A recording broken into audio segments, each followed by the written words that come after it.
the Dukes weren't hazardous. She's only 17, made us curious. It was a carefree time. How about we jump back and rewind? We were living on Winger and a prayer, just garbage pail kids with mullets and big hair. Let's open up another pack. Gen X wants their future back.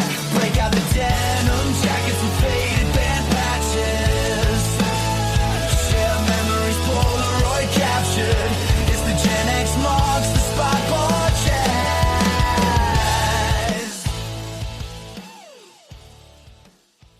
From the Wherever I May Roam studio, it is Gen X Marks the Spot podcast. I'm your host, Joe Augustine. Today, we have a guest with us who is besties. Oh my God, did I actually say that? Oh, I'm sounding like my youngest at 10. Oh, somebody help me. Best Buds with Lou Gramm. You may know Lou, heard of him. Some band called Foreigner. But did you know that Lou was also in a band prior to Foreigner called Black Sheep? Anyway, Don Mancuso, guitarist, legend, Rochester, New York native. He's going to talk to us about Black Sheep, his very first band with Lou, his career spanning decades working with his own solo projects such as D-Drive, and being a member of Lou Gramm's band. Don has a new upcoming project with his band D-Drive, and keeping the band's spirit alive after lead vocalist Phil Nero passed away a few years ago. You may remember Phil from his work with Talus and Coney Hatch back in the day. Don is also in the process of writing what is possibly going to be a biography or just his adventures out on the road. I'm kind of getting a little pumped for that. I love bios with bands and artists. From talking to Don, it is going to be an insider's look at stories, challenges, and triumphs of a touring musician. Don hopes to have all that completed in the coming months, and let's pray the book will be out by spring. And before I go any further, I just have to give you guys a little side note. Some of the audio quality on this particular episode, it sounded good coming through the earbuds, but once I played it back, a lot of editing and mixing had to take place. So if it's not the best of audio, my apologies to Don especially and his fans. But I hope you guys enjoy the episode. Here's my interview with Rochester Music Hall of Fame legend, Don Mancuso. So Don, thank you for joining me on the Gen X Marks the Spot podcast. It's great to have you today. Great to be here. You have such a long history in the music industry, starting way back at the age of 18 when you began professionally in the music business. And you were in a blues rock band called Black Sheep, and it had none other than future lead singer of Foreigner, Lou Gramm. That's correct. Now, how did you two connect? And excuse me if I don't know Lou's history, but was he from the area that you were in Rochester, or you guys got together in a different way? No, we were living actually he was on the west side of Rochester, and so was I. I was on the northwest side and playing with another band that was basically just a basement band at the time. We did a lot of, current stuff that we liked, like, Deep Purple and R&B, a lot of blues rock stuff. And the way I was introduced with him, I had seen him play because Black Sheep was the big band around here at the time. They were one of the up-and-comers, which there were a lot of at that point in time. But I was playing out with this band Maelstrom on the back of a flatbed behind this, I think it was a grammar school that was it was one of these schools that was surrounded by houses, and a track of homes all the way around. And it was a show with my brand new Marshall 50 with the 810 cabinet that my dad had bought me. I think I was like 17, whatever. And of course, at that point in time, they didn't have really pedals or anything that I was aware of. It Hmm. was early on, 72, 73. So I wanted to crank the amp up, turned it up. So apparently, I woke the bass player, Bruce Turgan, from Black Sheep off, walked over and asked me if I wanted to, audition for Black Sheep. I was like, sure. And then from there, that's where I met Lou. Was at the audition over at the drummer's house, and we became fast friends and started hanging out together and writing songs and doing shows. You guys actually got signed, and it was through Chrysalis Records? Chrysalis, yeah. Chrysalis Records, my bad. No, that's okay. It's kind of a weird spelling of a name, but we were the first American act signed to that label. They were an English label. The guy that was managing us at the time, Jim Taylor, he worked as an A&R rep for A&M Records. So he was trying to help us through his connections with A&M and, get the name of the band around, see if we could find something. And they had already written, like, I think three or four or two or three originals that they had recorded with Lou's younger brother Richard Grammatigo. And when he left the band, I came in, and it took about a year. I think we were on the tour of all the clubs on the Mohawk Trail in Massachusetts for a year. They ripped me out of high school and said, "Come on, we got to go."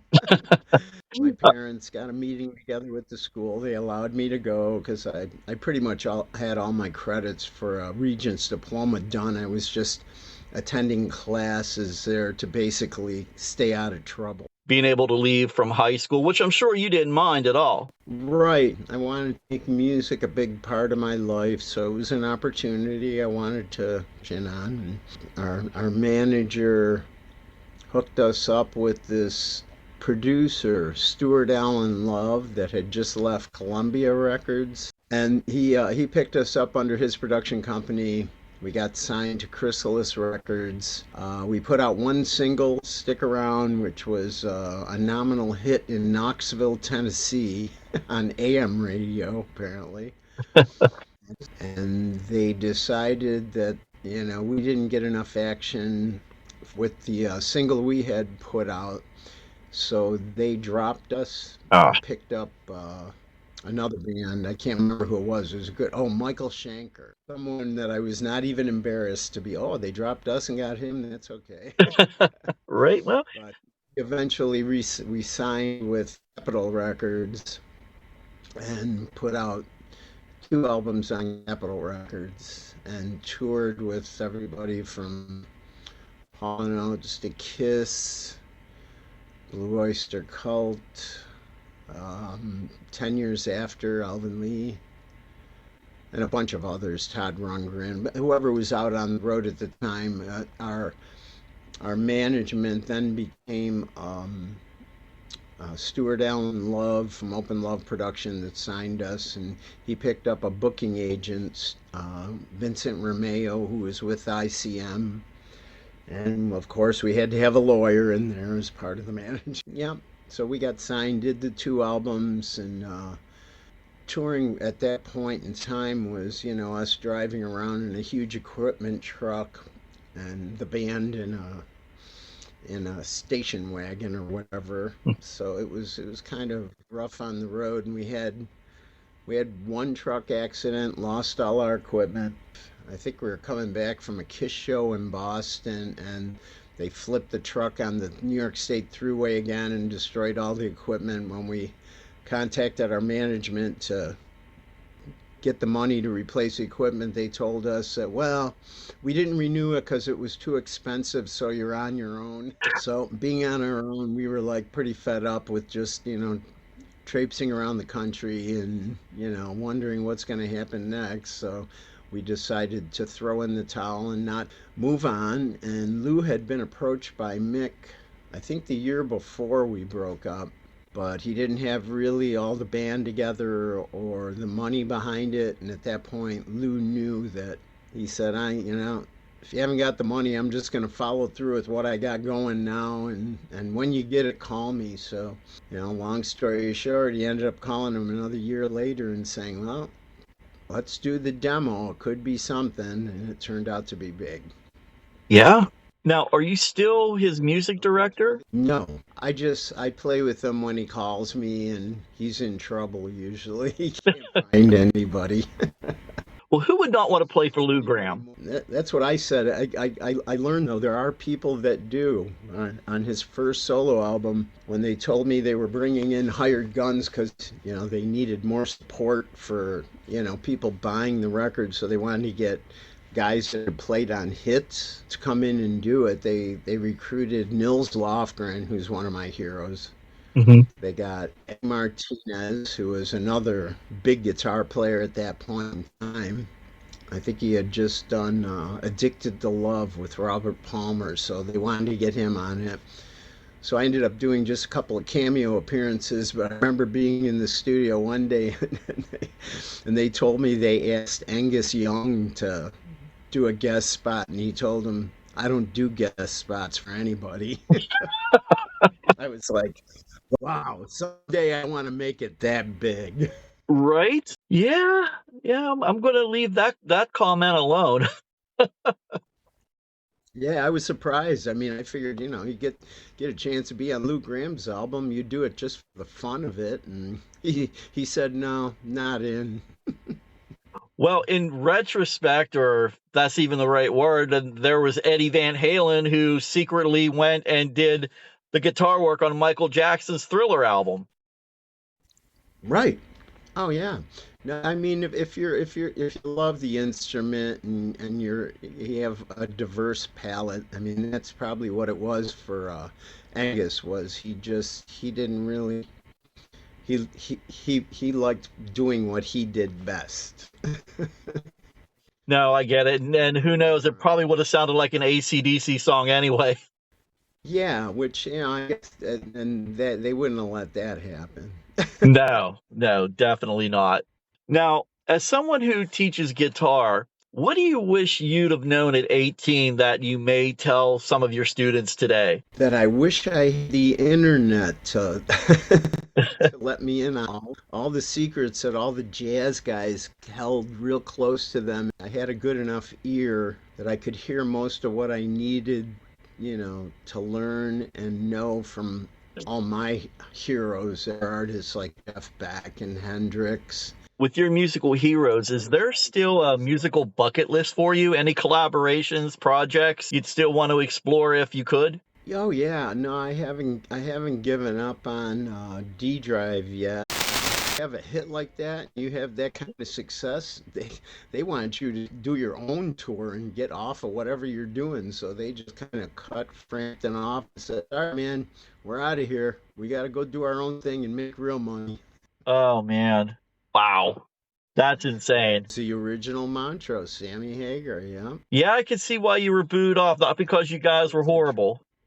So, a little bit more about your book. When do you think you're going to have that completed? I have to find a writer to help me organize it, and I'm hoping within the next few months. Nice.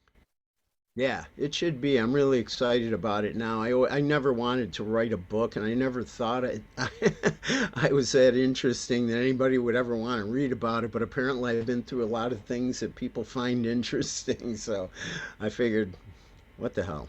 Well, you know what? You are from, and I mean this in the most respectful way, that classic era of music. Oh, yeah. I'm pretty proud of it too. I'm not really ashamed to tell people how old I am or have them see me and say, "Oh, he's old." Well, I just hit my 50s, and it kind of hurts a little bit with me, but Oh yeah. no, do you have a title for it yet picked out? No, no, I don't. If you got any ideas, let me know, or if you know anybody that's creative with that stuff.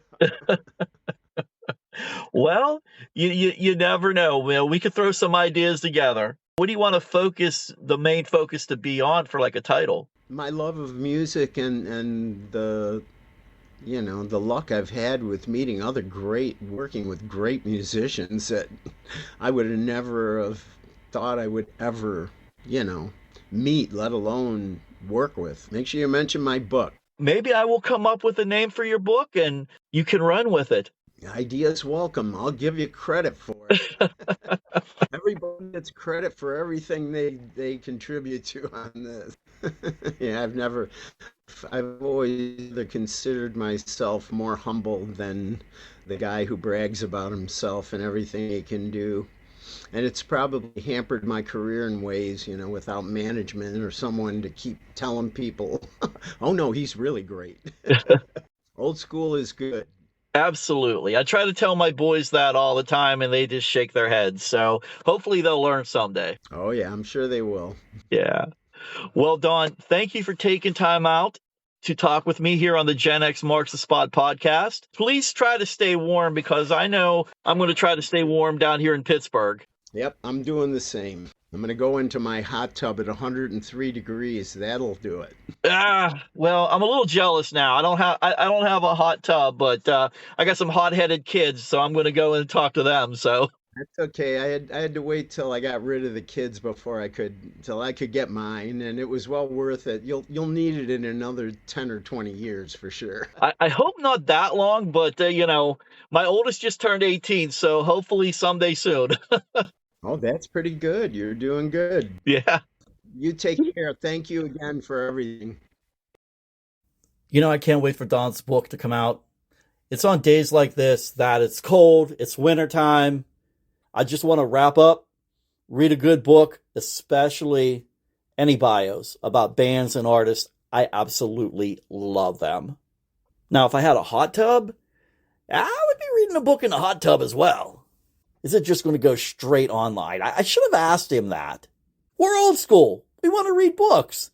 I mean, if we drop the book in a hot tub, what's the worst that could happen? The pages get wet, we buy a new one. But if we drop our phones or our tablets or whatever, that's way too expensive.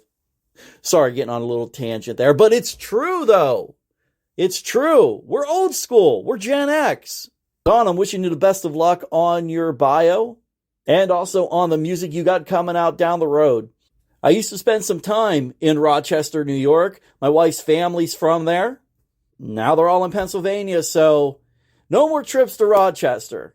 It's been really cool to meet Don and Lou and all the other members of Black Sheep. And Don, heavy downpour of snow instead of rain, because we all know it snows like crazy up in Rochester. All right, everyone, that's another episode of Gen X Marks the Spot podcast. And remember, keep the beats going, the music loud. Peace out. Props everyone for listening. I'm Joe Augustine. It's the Gen X Marks